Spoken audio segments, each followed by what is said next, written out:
Hello, I'm Dwayne Hayes, Executive Director of KickstART Farmington, and I'm thrilled to be joined by author Stephen Mack Jones. He's the author of August Snow and the subsequent works in the series Lives Laid Away and Dead of Winter. Dead of Winter was just published May the 4th, is that right? Right. May the 4th be with you.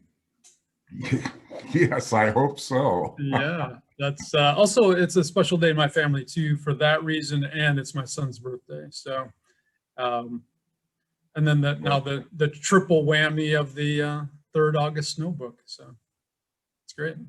Wow. Congratulations. I hope, well, thank you very much. Thank you.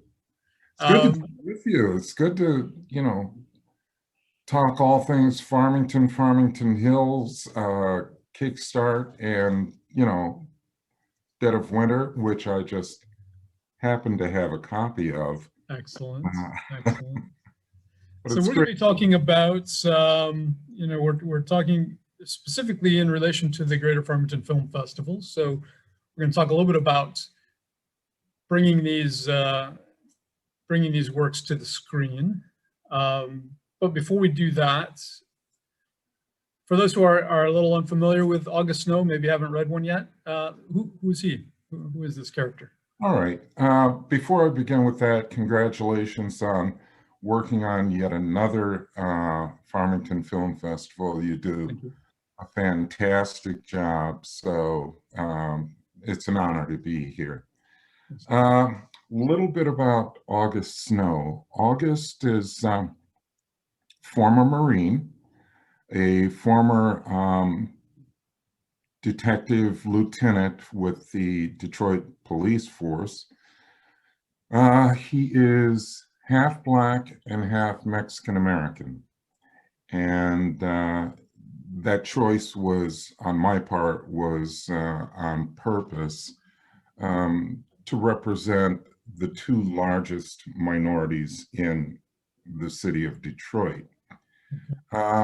August was fired from the Detroit Police Department for investigating malfeasance in the mayor's office. What a stretch that is. Definitely fiction, right? Exactly. Well, he sued the city for wrongful dismissal, won $12 million, and you would think that that kind of money would make somebody very happy. But he was happiest as a Detroit police officer. Mm-hmm. And his father was a Detroit policeman. So there's that bit of shame that maybe he did wrong by the Detroit's blue line, even though he was justified. Mm-hmm. So now that he has that, he has moved back to his parents' childhood home in Mexican Town, and he is, with the money that he's earned from the trial, he's taking time to reassess his own life and his place in the world, all while living in his childhood home and investing some of that money not only in his childhood home, but also in the houses on the street. Mm-hmm. And by virtue of that, he's meeting a whole new group of people, a whole new set of neighbors who appreciate what he's done and in a very friendly way, intrude upon his life. August is somebody who knows the law, but he's also somebody that knows that the law does not equate with justice. And that's where his life takes many a complex turn. and you're gonna share a little bit with us from the new book, Dead of Winter. Well, certainly, I'd love to. I'll do a little bit from chapter 2. When I was a kid, the only reason I liked Mr. Ochoa was that my mother liked him, or rather, she understood him. While my cop father patrolled the potholed streets of Detroit, my mother, during my school hours, had worked as a batch mixer at Mr. Ochoa's corn and flour tortilla business in Mexicantown. Between my 2nd and 8th grades, Mr. Ochoa's business grew from a cramped Mexicantown storefront mom and pop to a major Midwestern restaurant supplier of tortillas, restaurant branded salsas, and specialty blended tomato and queso white sauces. All organic, because Mr. Ochoa didn't know any other way. My mother, having worked for Mr. Ochoa and his wife, Esme, since the beginning, was promoted to a quality assurance position, watching over a small team of bakers and packagers, ingredient inventories, cooking equipment, and Ochoa family secret recipes, which she both protected and executed like a culinary guardian angel. He's from the old days, my mother used to say to my father, who had little regard for Mr. Ochoa. Not as enlightened as one would hope, not as bad as one would think.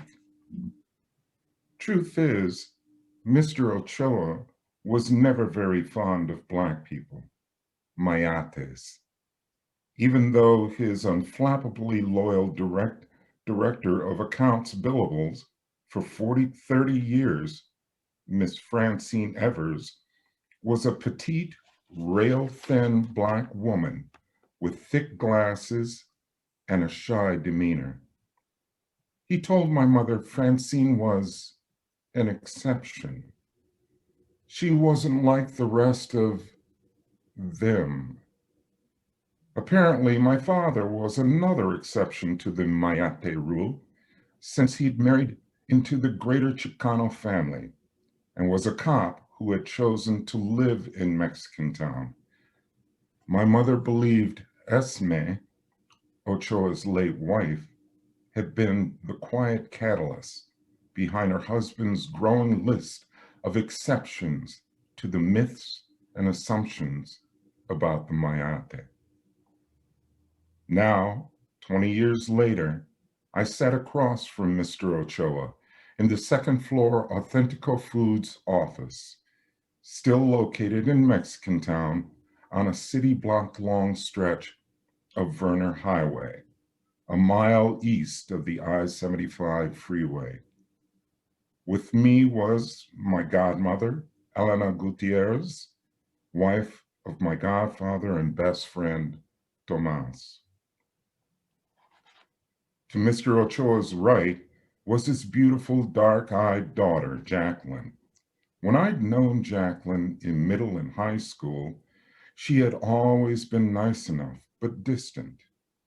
15 years later, she still inspired a quickened heartbeat and electrified hormones. For college, she had gone away to USC. I had mended my broken heart by going to Wayne State and chasing other girls who might have resembled Jackie. Just a little intro into this story, which has to do with Authentico Foods in Mexicantown and gentrification on a international scale. Excellent. Well, thanks. Thanks for reading that. I don't have my copy yet. I have to. Oh, dude. I have to remedy that soon. I got to correct that. I'll I'll take care make of it. it. Um, so, the descriptions in these books are so vivid, and those of us who live, in this area are easily taken to those places that you describe. Um, when you first began writing this, were you thinking of this on screen?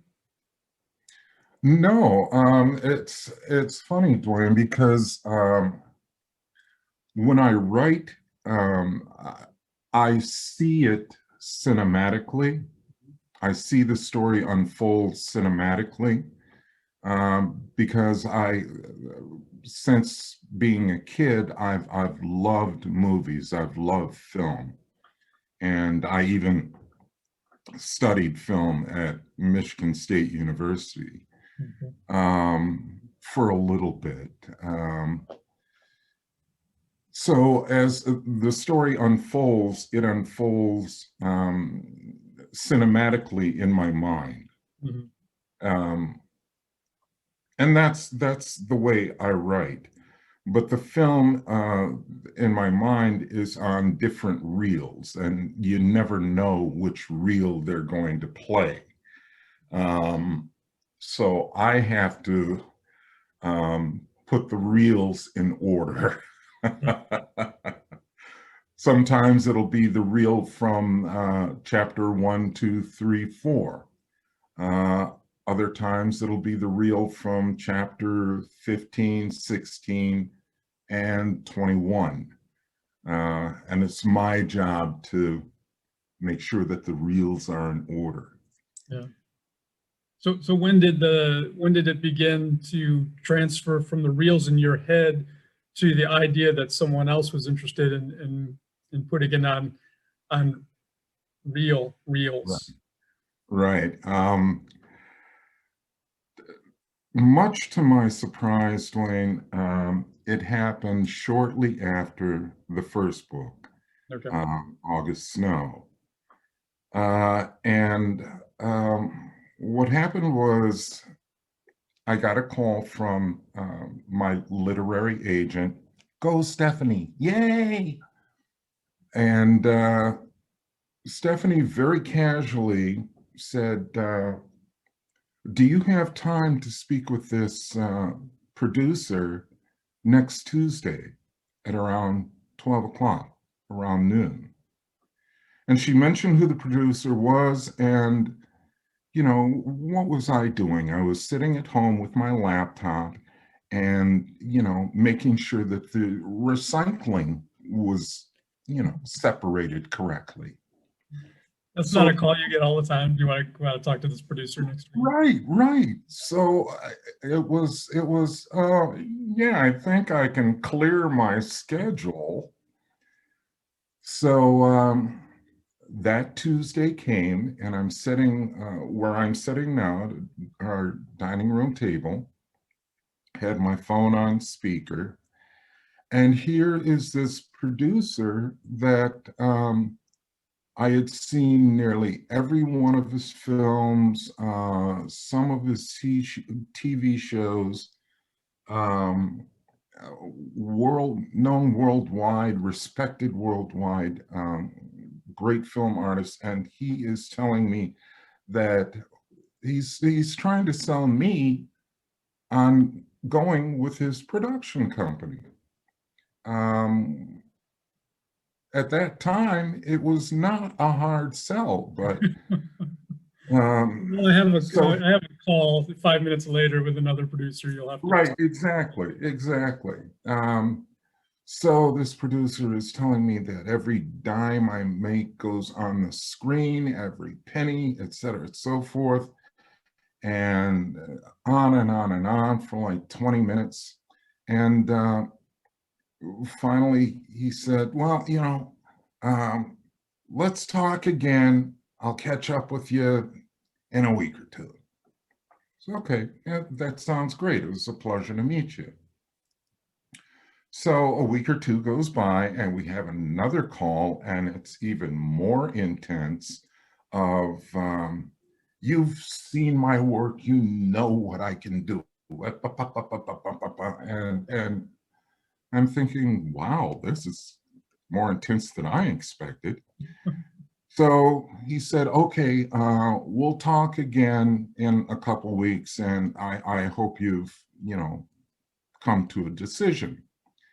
And a couple weeks went by, and a couple more weeks went by, and a couple more weeks went by. Nothing. Hmm. And I started to wonder, well, what's happened to Harvey Weinstein?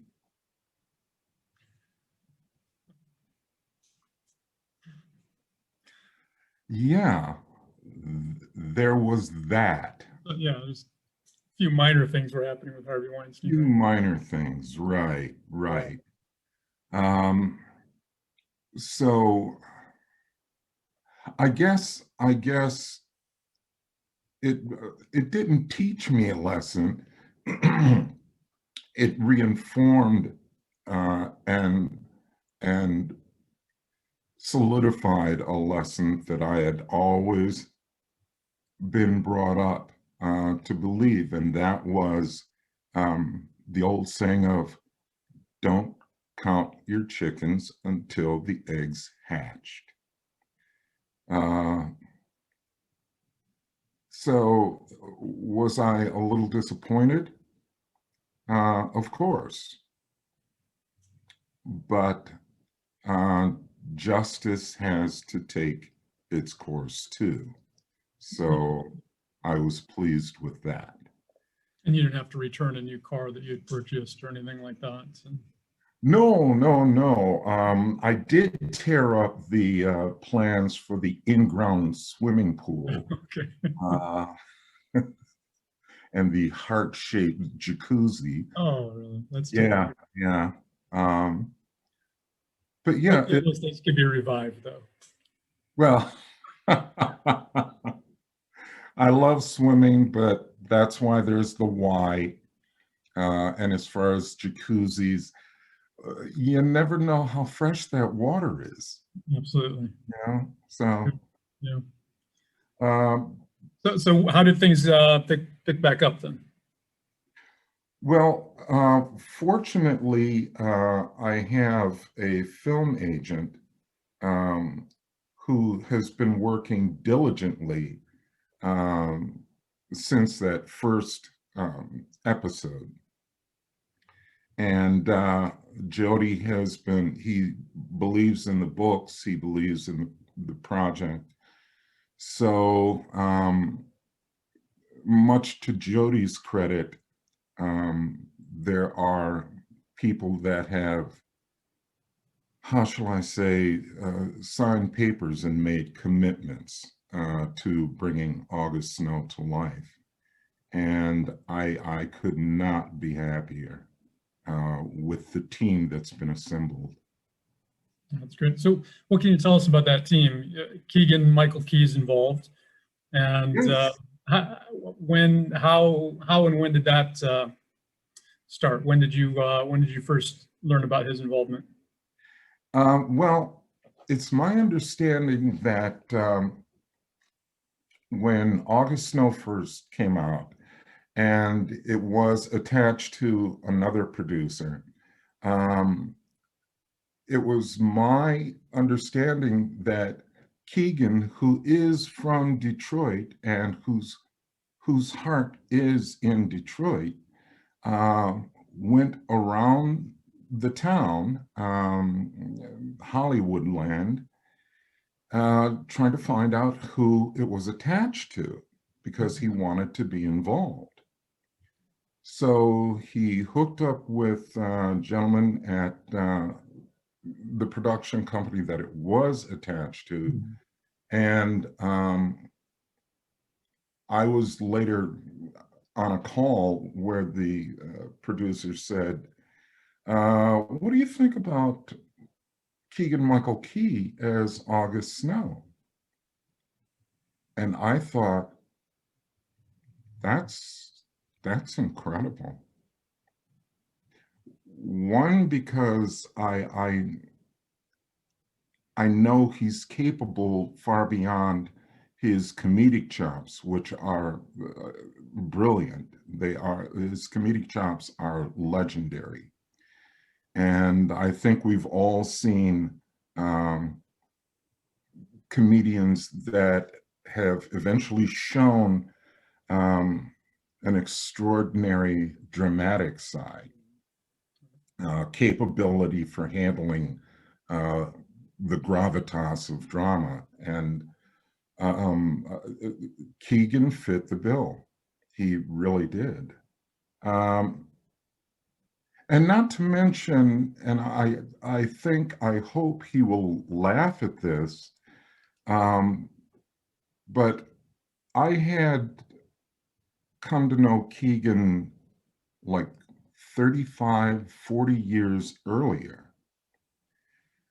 And that was with my first play, Back in the World, about African-American Vietnam veterans. And Keegan auditioned. Really? Okay. Yes.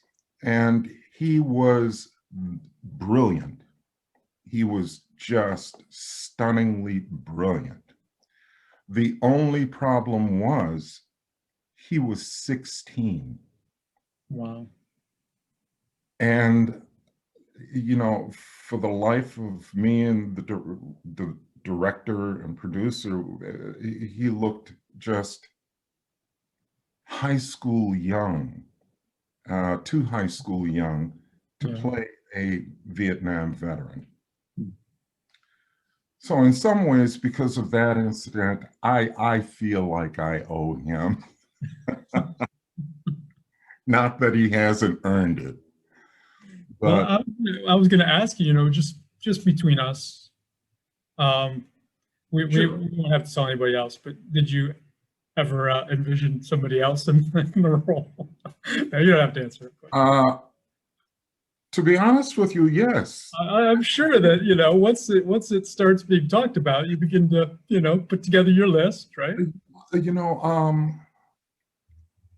with that producer who has been damned, and rightfully so, I had suggested an actor, and I said, well, you know, this is kind of who I thought of while I was writing it. And I told him the actor, and there was dead silence. Really? Dead silence. And then he erupted. That guy couldn't act if you put him in a paper bag. What's the matter with you? Is the smart one in your family your son? Wow. Oh, yeah. So this Where is do I sign for the like? Yeah, exactly. Where do I sign on for this experience? But honestly, the team that's been assembled now, and I can't say when things are going to start and where they're going to shoot, et cetera, and so forth. I can say that the production team that they put together is nothing short of extraordinary. It's ABC. Joining ABC just recently is CBS. I don't know as I've ever heard of a cross-pollination between networks. Imagine Studios, which is Ron Howard. Gaspin Media, with a wonderful gentleman, Jeff Gaspin, and his associate, Tony Savastini, who's been on this train for a long time, so hats off to Tony. Also, a writer, director, producer by the name of Paul Eckstein. And Paul is, he is that one in a generation type of genius, if I can go that far. He was a writer on Law and Order: Criminal Intent. He wrote, and I believe executive produced, the first season of Narcos on Netflix. And he has a show on, I believe it's Epics, which he created and is writing for, and is going into its second season, called The Godfather of Harlem, with Forrest Whitaker. Paul's doing the writing. Yes. Okay. Yes. And he's just brilliant. He is also a stickler for realism and detail. And the only reason I say that is because, and no commitment here, but once and if it goes to actual production, since Mr. Eckstein is a stickler for detail and authenticity, you may see some shooting in and around Detroit. And I can't make that as a promise, but it is a possibility.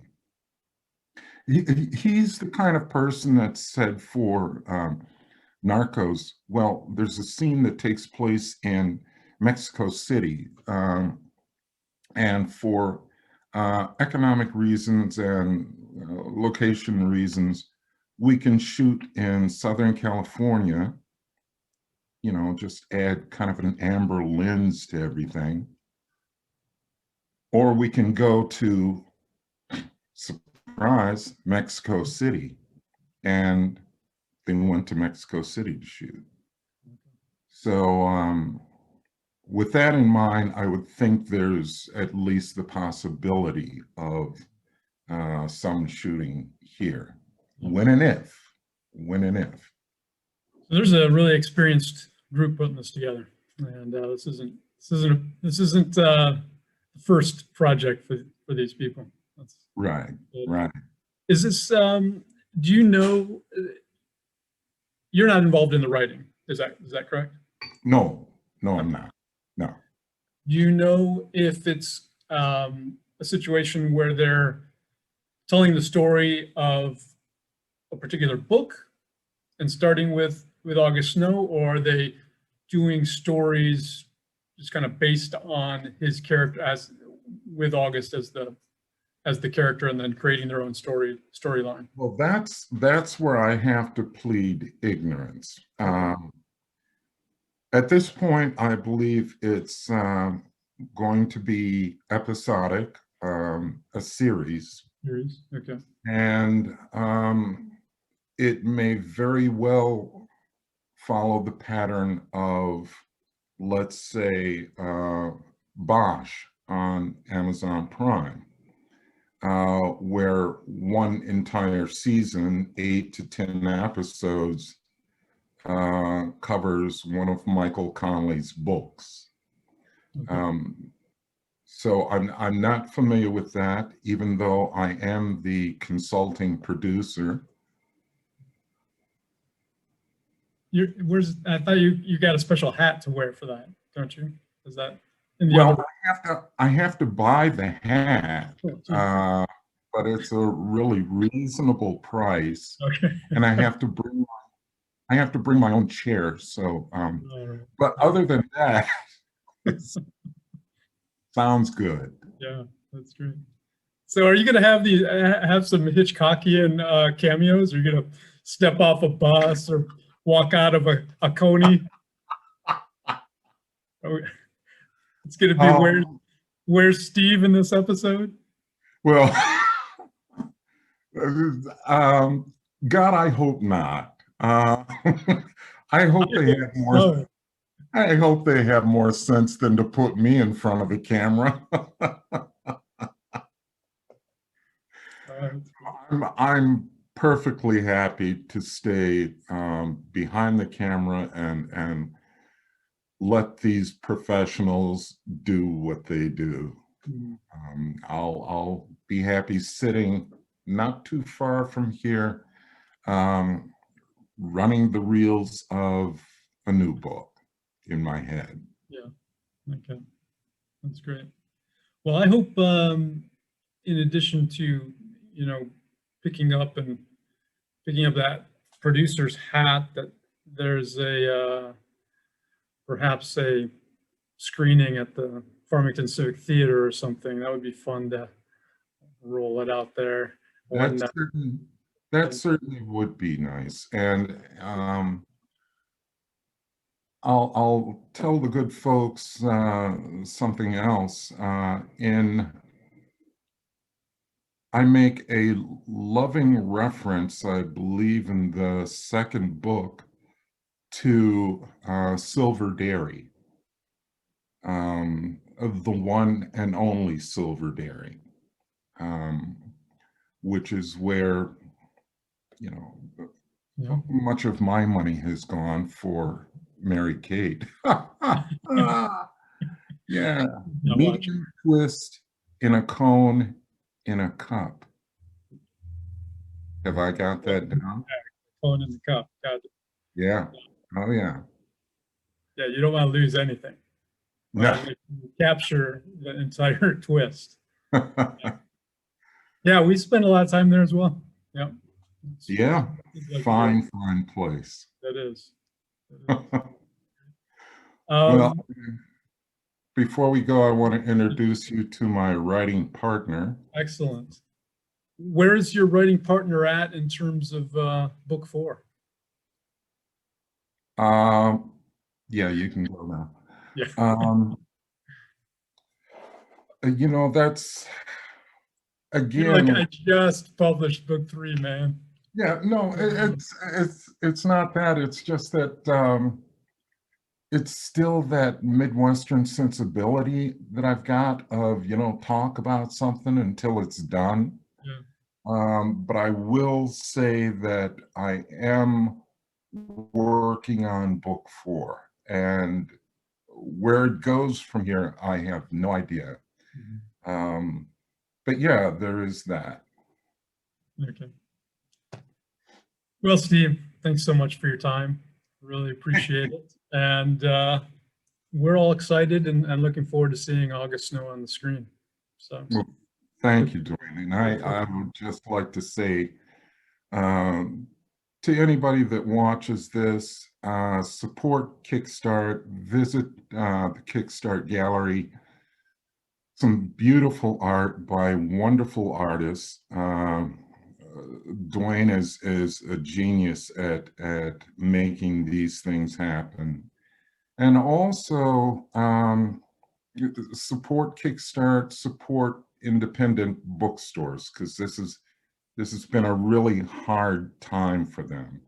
I should hope we are coming out of this pandemic, but just know that artists and among which are writers and the people that support the arts, like Dwayne, like Page's Bookshop, like BookBeat, Source Bookstore, etc.